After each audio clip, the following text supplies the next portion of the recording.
Hoje nós vamos começar a estudar o princípio da interdependência. Esse princípio, ele faz parte aí, né, na verdade, do nosso primeiro pilar. Eu não sei se você já viu essa figura antes, né? Ela mostra aí os nossos 5 pilares aí da nossa metodologia e nós estamos trabalhando então aqui um dos princípios, que é o primeiro pilar, especificamente o sexto, né? O enunciado desse princípio está aqui nesse slide, né? Ele diz assim, que o nosso comportamento é interdependente com o daqueles que convivemos. Essa figura aqui do casal dançando foi escolhida justamente para ilustrar esse conceito, né? Ser interdependente, assim como na dança, para que dê certo, significa que, na medida que um se mexe, né, o outro também tem que corresponder.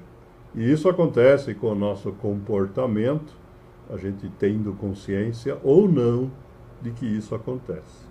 Obviamente, quando a gente desenvolve a consciência disso, a gente consegue então modificar o nosso comportamento e, por ende, modificar o dos outros também.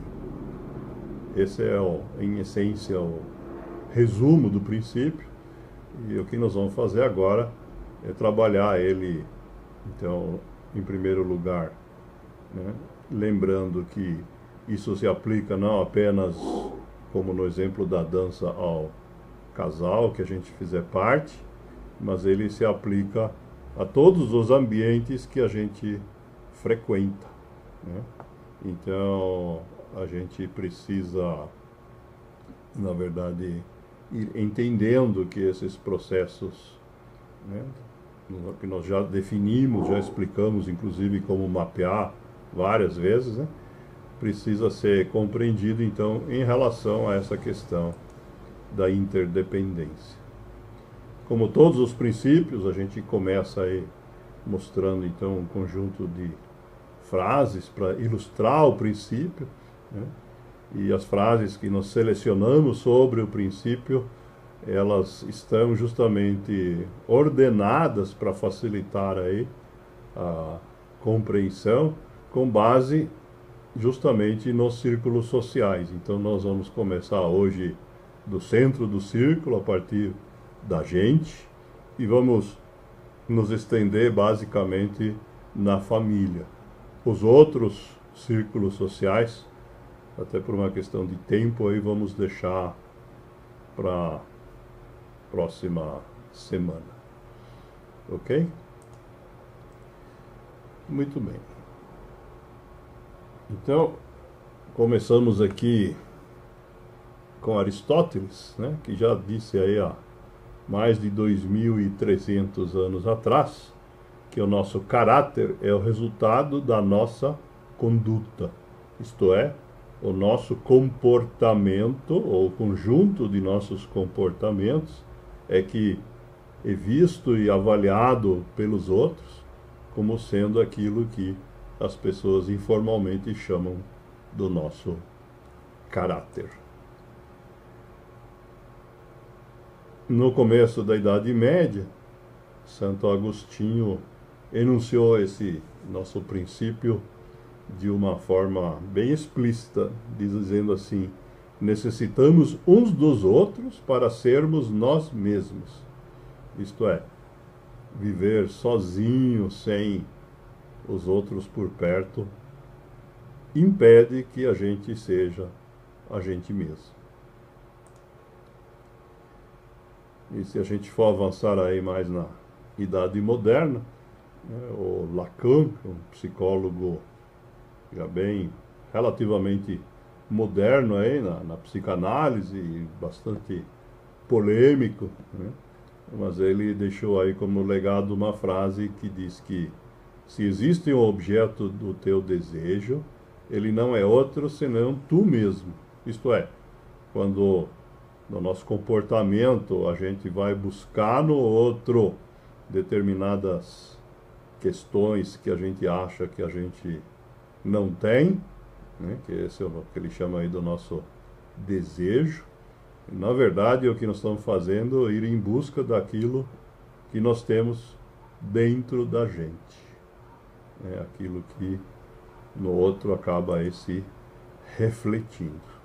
O Tony Robbins diz nessa frase que os nossos pensamentos têm que estar sob o nosso controle, da nossa consciência, da nossa vontade.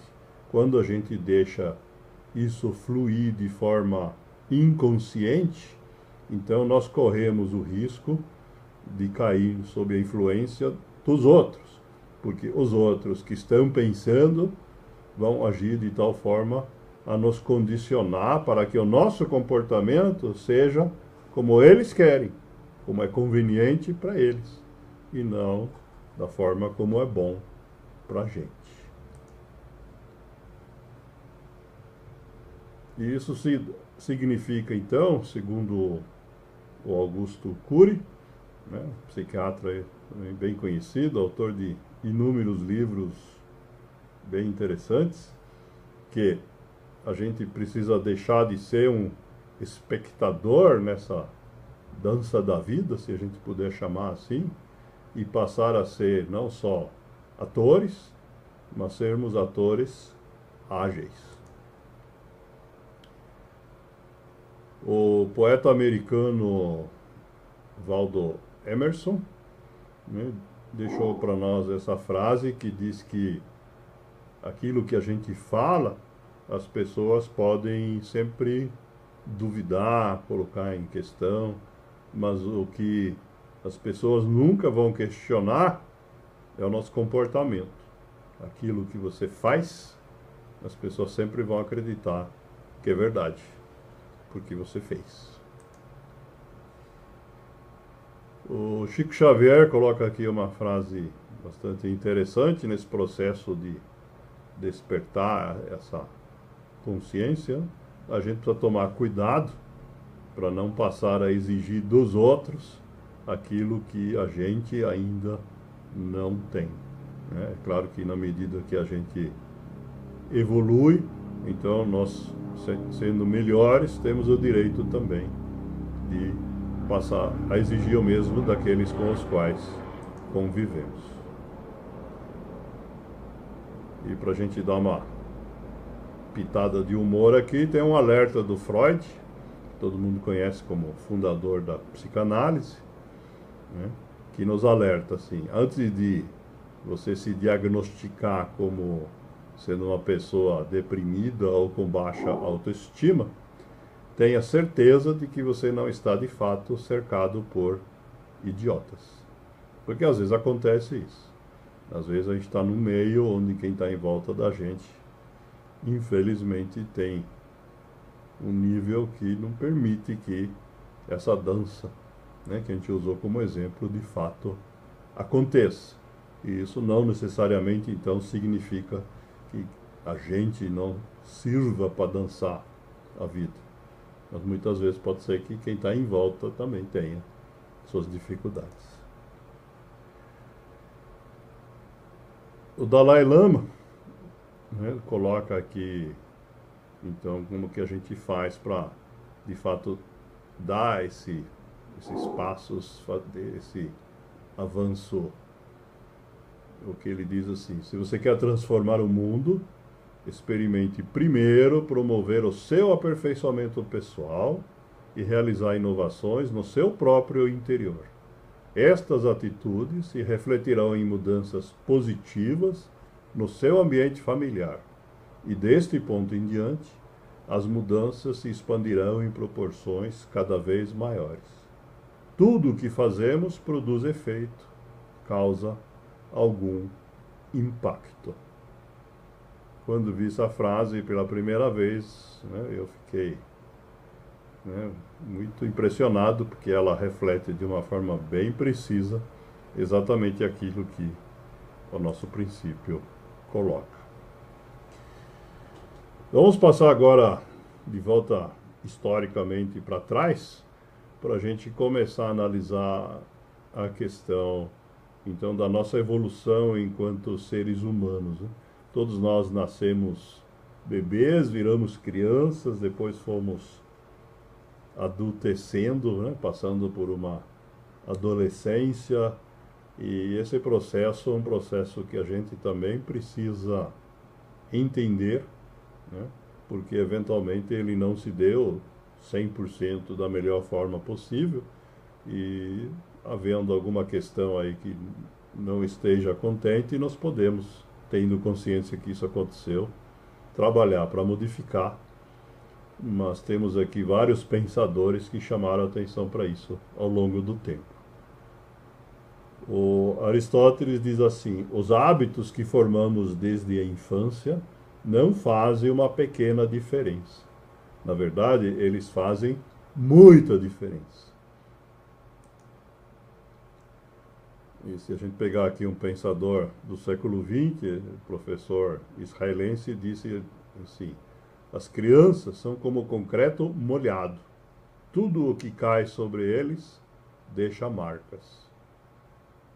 O que a gente precisa tomar cuidado é para não deixar esse concreto marcado solidificar e achar que será assim para sempre. Essa educadora suíça, Ariadne Bril, diz assim que a forma como tratamos nossos filhos afeta diretamente o que eles acreditam sobre si mesmos. E esse produtor e comediante americano, Bob Keeshan, diz assim que os pais são modelos fundamentais para as crianças. Cada palavra, movimento e ação tem um efeito. Nenhuma outra pessoa ou força externa tem maior influência sobre uma criança do que os pais. Então, se você deseja que seus filhos melhorem, diz o mesmo professor que já citamos antes, deixe-os ouvir as coisas boas sobre eles que você diz aos outros. Isto é, se você elogia os seus filhos quando você conversa com alguém, deixa que eles ouçam isso, se for possível. O Andy Smithson, que é um escritor aí relativamente jovem ainda, escreve na Educação de Pais hoje nos Estados Unidos, diz assim: que o sinal de boa paternidade não é o comportamento da criança. O sinal de uma paternidade verdadeiramente excelente é o comportamento dos pais. Por que isso? Né? Temos aqui outra educadora americana que diz que a educação tradicional, que busca a obediência, né, deve ser substituída por conexão e confiança. As crianças são atraídas a seguir aqueles com quem estão emocionalmente conectados. Sendo pais não por obediência, mas por relacionamento, os filhos são naturalmente inclinados a seguir o exemplo. E a Lori Petro, que é outra escritora americana, complementa, né, que se você forçar o controle agora, né, isto é, se você exagerar nessa questão da obediência, você arrisca a sua influência mais tarde. Por quê? O que o princípio está dizendo, todo comportamento tem uma reação, né? E quanto maior for o peso desse comportamento, mais vai haver o afastamento.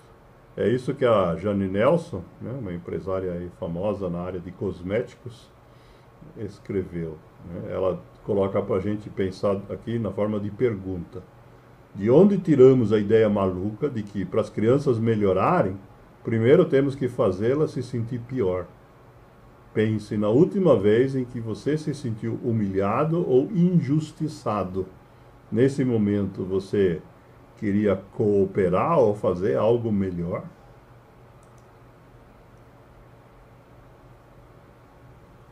Complementando aqui, essa consultora britânica também na área de educação infantil diz que a melhor maneira de inspirar uma qualidade ou mesmo um hábito em nossos filhos é cultivando-o em nós mesmos.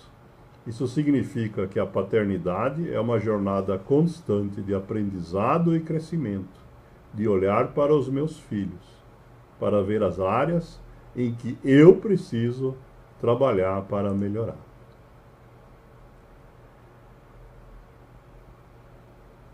aqui nós temos, ampliando o foco, né, para a família como um todo, né? Então, a observação de que a nossa família observa muito mais o que a gente faz do que o que a gente diz, né? A frase diz assim: nossa família observa como vivemos, né, isto é, como agimos, por muito mais tempo do que ela ouve o que dizemos, né? Porque para conversar precisa estar junto, o tempo inteiro prestando atenção. Mas a gente consegue avaliar, observar o comportamento de outros membros da família, mesmo quando a gente está ocupado em alguma outra atividade. E nesse processo, então, ela diz que eles estão aprendendo a viver com as nossas escolhas e não com as nossas palavras.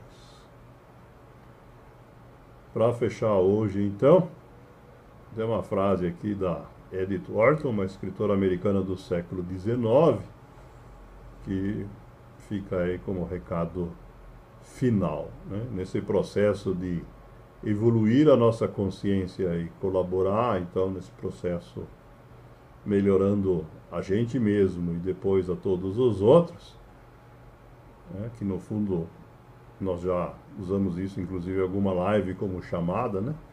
E a simbologia de acender a luz. Nessa frase, a Edith Wharton diz que essa luz pode ser difundida de duas formas diferentes. Claro, essa frase foi escrita na época que não existia energia elétrica, né? Então ela diz assim, que essa luz pode ser difundida sendo a vela ou o espelho que a reflete. O que a frase deixa aí implícito é que a escolha, né, se a gente quer ser um emissor de luz, como a vela, ou apenas ficar refletindo a luz dos outros, sendo um espelho, é de cada um de nós.